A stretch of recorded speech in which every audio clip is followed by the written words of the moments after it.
Tirupati zoo park రోడ్లో ఒబెరాయ్ హోటల్కు కేటాయించిన టీటీడీ భూముల విషయంపై తీవ్ర స్థాయిలో ఫైర్ అయ్యారు సిపిఐ జాతీయ కార్యదర్శి నారాయణ.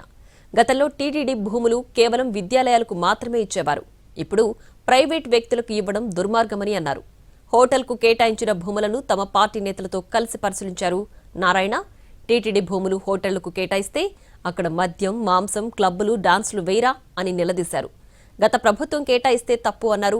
ఇప్పుడు ఈ ప్రభుత్వం ఎలా కేటాయిస్తుందని ప్రశ్నించారు.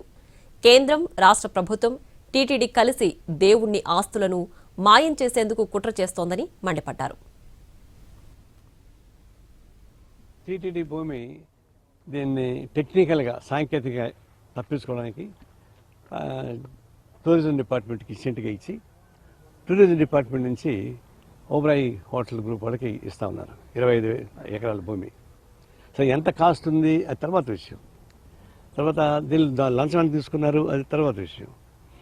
అసలు నేను చూసినట్టయితే ఈ దేవస్థానం పరిధిలో ఉన్నటువంటి ప్రాంతం ఈ భూమి సాంకేతిక తప్పించుకోవడానికి ఫారెస్ట్ డిపార్ట్మెంట్కి ఇచ్చినా లేకపోతే టూరిజం శాఖకి ఇచ్చినా ఇక్కడ స్టార్ హోటల్ కడతారు కదా. స్టార్ హోటల్ కట్టినప్పుడు దానికి పబ్బులు ఉంటాయా, బార్లు ఉంటాయా, మాంసం ఉంటుందా, మరి దేవుడు ఒప్పుకుంటాడా, మరి దేవునికి 3 నామాలు పెడతారా మీరు? అసలు టీటీడీ బోర్డు ఎట్లా నిర్ణయించింది? టీటీడీ బోర్డుకి హక్కు ఉందా లేకపోతే స్టేట్ గవర్నమెంట్ వల్ల పోయిందా? టీటీడీ బోర్డు స్టేట్ గవర్నమెంట్కు సంబంధం లేకుండా అతీతంగా రిమోట్ కంట్రోల్